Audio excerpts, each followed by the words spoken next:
Ito na nga guys yung ating magiging bali first flight or maiden flight, commonly known as maiden flight ng aking ito RG100 Pro. So ayan ha, brushless mini drone, toy drone, brushless. Ito yung nagustuhan ko, brushless. So bali lalagyan ko siya ng battery tulad ng sinabi ko kagabi, ay tatlong AA battery yung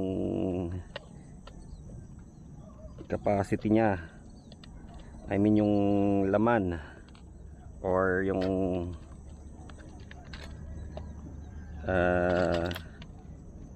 ilalagay natin. Actually na test ko kagabi, isang saglitan lang.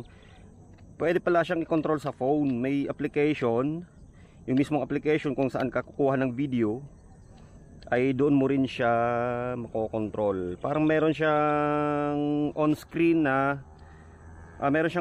na joystick remote. Mamaya papakita ko sa inyo, pero sa ngayon kasi papakita ko na muna sa inyo yung yung lahat, yung basic na operation, especially paggamit ng remote. Kasi alam mo naman, especially sa mga beginners, kasi for beginners to eh. Alam niyo naman sa mga beginners, di ba? Mahirap yung sa phone eh. Na experience ko na yon nung sa hotel ko Telo. Di ba walang walang physical walang physical sa mga nakagamit ng telos. Sino ba nakagamit sino na dito sa mga audience ko ang nakagamit ng telo? Yon, comment down below. Mahirap kontrolin yun kasi gagamitan mo ng tawag dito. So sa ngayon, i-cut ko na yung sa telo natin, yung usapang telo. Dito na tayo, fast forward na tayo. So di ko na muna siya gagamitan ng cellphone, ng video maya-maya. Siguro second test. Gagamitan ko na siya ng video. Sa ngayon, yung flight muna ng aircraft yung papakita ko. And excited na rin ako kasi gusto ko rin makita yung yung flight characteristics niya, kung ano yung behavior niya pag nalipad na. So yun, inon ko na yung yung remote. Tapos sasalpak ko na yung battery. Ayusin ko yung kuha natin. So ayan, battery. Ayan. So kailangan may click sound para naka-lock in yung battery para hindi malaglag. So dito natin kunyari sa flat surface. So on. Ayun. Wow, ayos. Pag bind, hindi ko alam kung paano i-bind. Tingnan natin. So nagbi-blink-blink siya, di ko alam. Kailangan niya i-bind. So di ko alam kung naka-bind na siya eh. Obserbahan na lang natin. Kasi ito naman yung purpose na ito eh. Tingnan nga natin one key take off. Ano ba dito?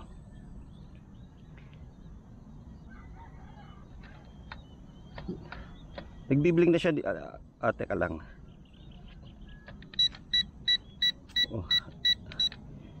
Ano yun? Ito. Di siya naka-bind. Paano i-bind to ulit? Off ko ulit yung remote, then on. Kasi ayun, nagbi-blink siya ng mabilis. Ayun na, naka-steady light na. Steady light na. So yun na yata yung ibig sabihin niyan, baka naka-bind na siya. Pero ayun wala nang blinking, wala nang flashing yung light. So permanent na siya. Ito na lang yung light niya dito. Parang design na lang siya. Yun na lang yung parang gumagalaw-galaw. So tingnan natin. Tingin ko tama na yung natin, yung setup natin, yung flow. Wala nang blinking wala nang flashing eh. So one key take off. Ayun right. Nice. So meron ditong button guys na high rate and low rate. Wow, nice. Ganda. Ganda rin oh. Aba, worth it. Ganda oh. Tingnan natin sa pang yun, high speed yan. Yan yung pinaka high speed. Aba oh. Aba naman oh. Wow, RG100. RG100 Pro oh. Ganda oh. Oh. Ba. Sulit to pag ganito. Ganda oh. Gandang laruan to, ganyan oh. Oh. Ganda oh.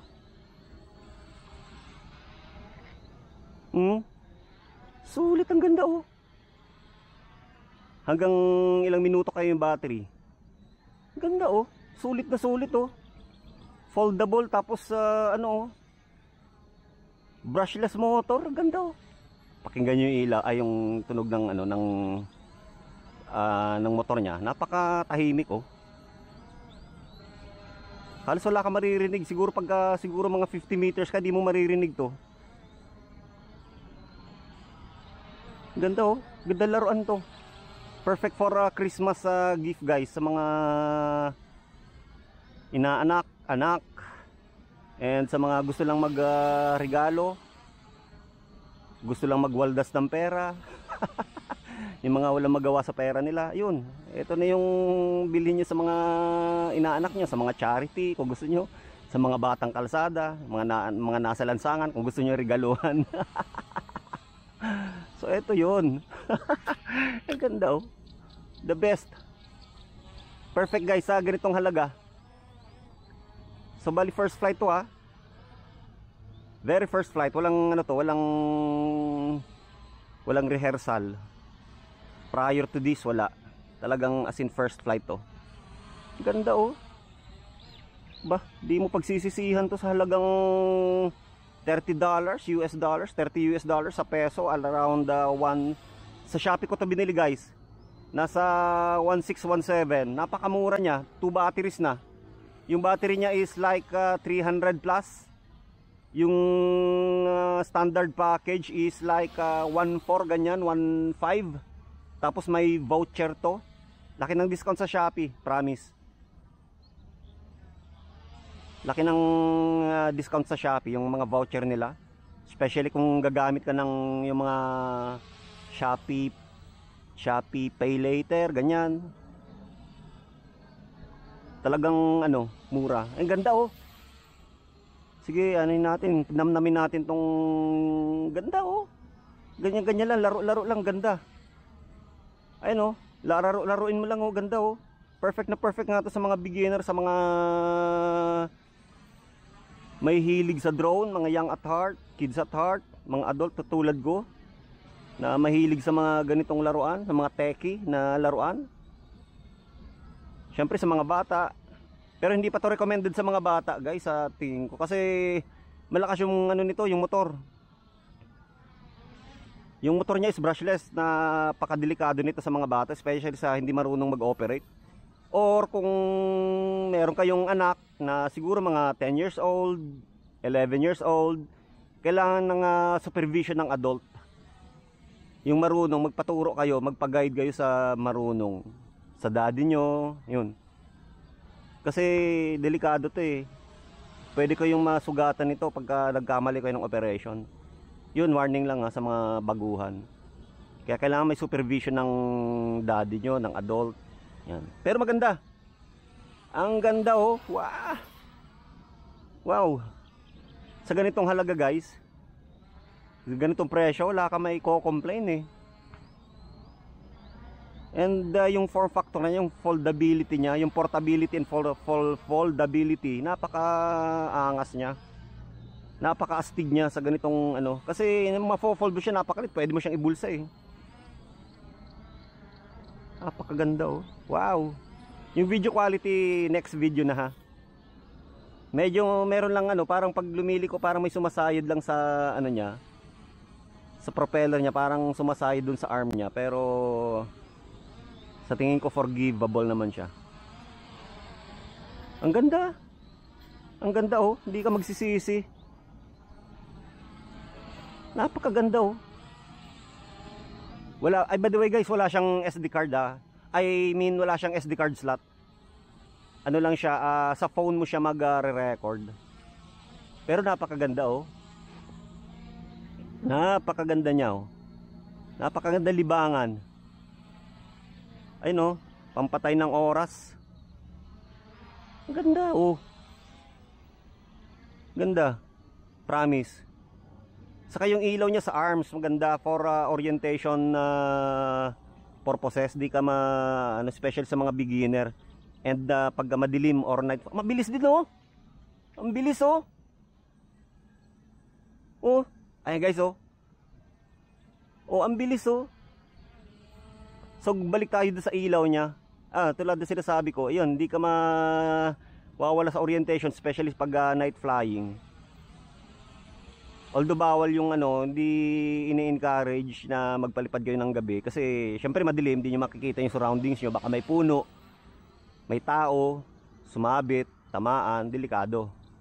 Yeah? Sugat kayo, makaka-injured kayo ng iba. So, pero napakaganda niya.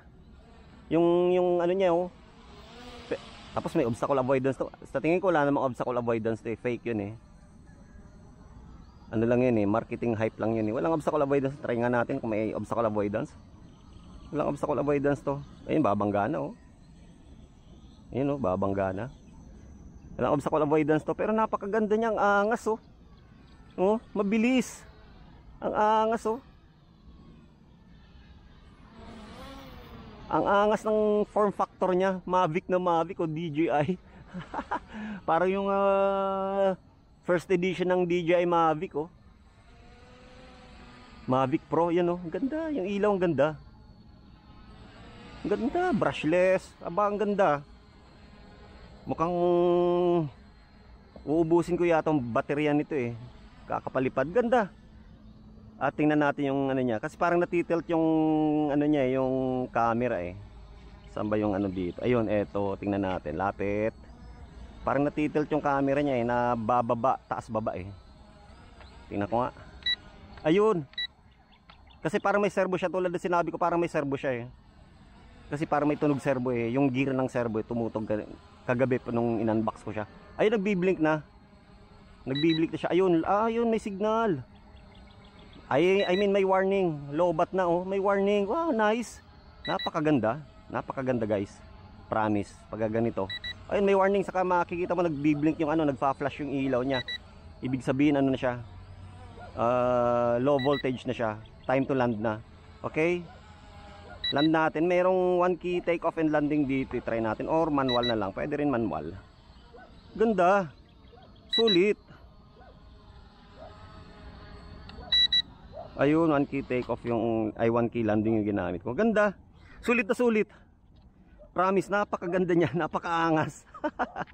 Di ko na-expect na ganito yung quality niya, and then yung flight behavior niya, yung performance niya, yung appearance, especially yung mga ilaw niya, yung motor niya, brushless motor.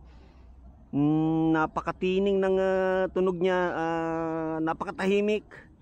Yung propeller napakatahimik, maliit, foldable. Foldable, affordable. Bah, napakaganda niya. The best to, the best. The best to guys, recommended ko to. 10 out of 10 to. Sa ganitong klaseng laruan, drone. 10 out of 10 to. The best. Wala akong masabi, walang makitang negative. The best sa ganitong presyo, napakamura. The best to guys. Bilhin nyo to.